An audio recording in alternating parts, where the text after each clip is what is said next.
dirty bolt. But on another subject, what a beautiful day. High 50 degrees here, west of Cleveland.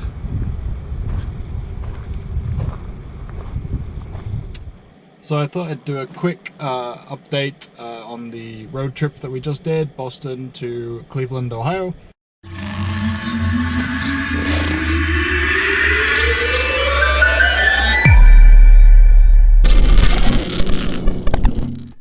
I'll do a full video of all the charge sessions and the various places we stopped in the near future, but just for anyone who watched the route planner video, we did end up stopping at the Lee, Massachusetts stop. We were averaging close to 3.1 on the miles per kilowatt hour over the first 75 miles or so. Then we hit the Berkshire Mountain. They were too much, and the drag on the drag on range from temperature was too strong to really get through to Albany. We had pretty much 170. It would have been exactly the amount we needed to get to Albany without stopping, so not ideal, but you know, we stopped.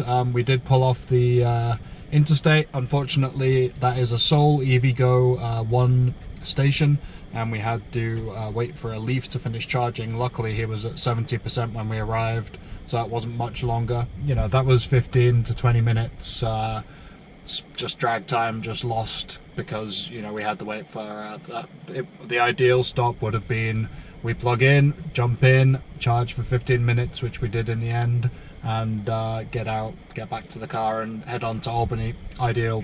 I dropped people off at the diner that we were going to, and I went over to the Walmart, which was just a crazy busy Walmart, very, very hectic on a Saturday afternoon, pre-Christmas, you know, last chance for some people to do their shopping. So that again was not necessarily the perfect place to stop. I might rethink that next time I go through, whether we go to Albany or not. But very cold. We were pretty much below freezing point for most of the journey, so that was you know, again, a drag on our range and slowed the charging down a little bit, but we got straight up to speed at about 30 kilowatts, which is much better than you'll see from a cold soaked battery, so that was a good start. And then it built up much more quickly than you would see from a cold soaked as well, so good thing there. Spent about an hour. I stayed with the car, which was good, because this was the only Electrify America session that actually went a bit awry for us. After about 20 minutes of charging, it stopped the session for some reason, gave me the warning while I was coming back from shopping in the store and grabbing a bite to eat.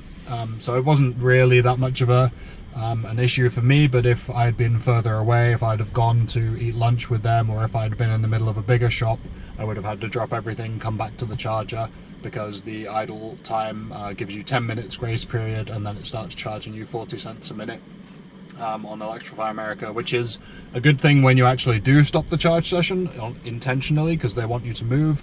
But when it's stopped, you know, for you, when you don't want it to be stopped, that's going to be a problem, because I had to start it up again, rush back to the car, albeit I was finished with what I was doing, but rush back to the car, unplug, plug in again. You lose whatever time it took to get back to the car and do all the messing with starting a new session. But that was literally the only issue I had with Electrify America on this whole road trip, and a lot of our charging was done with them, so I have no complaints overall after the rest of the charging sessions, which we'll see.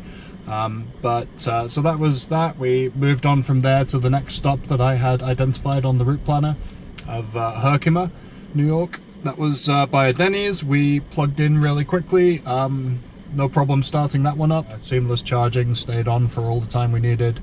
We did have to get to past 80% for that, because I wanted to keep pushing on just to east of Rochester in New York, which was about 140 miles.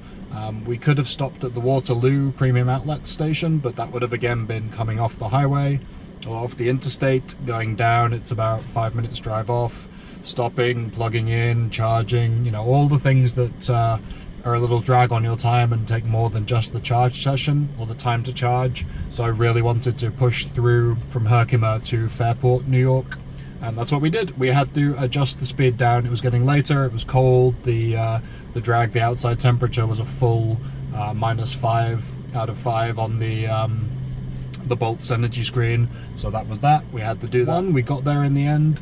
I kept notching it down. I watched the miles per kilowatt hour. It's at 3.1 right now because we've been doing some local driving and it's much slower.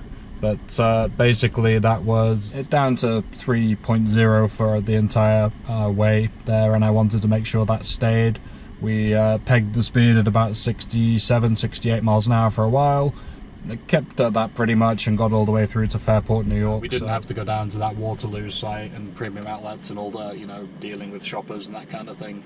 So we arrived in, I think we left Boston around 11 AM and we arrived into just east of Rochester around 8 PM.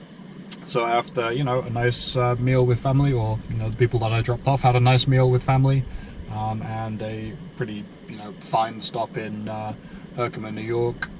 Those were all really good sessions. The only thing I would have done better was plan a more exact meeting space for the lunch. That would have worked better, especially as there was a Panera Bread right there by the Electrify America site in Albany. That would have worked a lot better to just eat there and charge at the same time. And then obviously the stop at Lee was necessary, but I would have, you know, in a perfect world, you'd stop, plug in, do your rest break, grab your snack, and then come back out to a charged car with all the charging we needed. So there's, you know, these are the ways of the road. We also had traffic along a little bit of the way outside of Boston, which you always expect. You know, slowdowns with accidents. So this is just how travel goes. I was happy with the trip overall. I think a better route planner seemed to be pretty much spot on with its predictions. You know, if we had have been able to push up to 3.3 miles per kilowatt hour, I think we would have got through to Albany as its initial assessment suggested, and then, you know, bumping down the consumption to 3 miles per kilowatt hour. That's what proved to be the case. We had to stop at Lee Service Plaza because we were going to make it either, you know, by the thinnest of margins or not make it at all and have to find a level 2, because between that end of Massachusetts and Albany, New York, there really is no other option to stop. So but yeah, this is so much easier than 2 years ago when we did this, when we had Chevy dealerships and, you know, slow running and just so many things that we had to really skimp on and spend time at places we wouldn't necessarily have wanted to. This was all made possible because of Electrify America bridging that gap between Albany and Buffalo, and then beyond as well. You know, Buffalo to Cleveland was also easier, as we'll come on to. But I wanted to kind of just give you a road report from the stuff that we were looking at in the previous video with a better route planner. Lots of stuff, so much stuff to kind of digest and put up on videos. Fairport, New York was a great EV meetup, and some wonderful people there, lots of takeaways, really interesting community as well with electric vehicle adoption plans. Then, you know, the second day was much warmer. It's just beautiful here today. You see just beautiful sunshine, clear skies, and temperatures up to almost 60 degrees. It is like an early autumn day, so temperatures there, only the slightest drag, you know, -3, whereas it was -5 for the last month, 2 months. There's a lot of content coming, and as always, thanks for watching, appreciate it.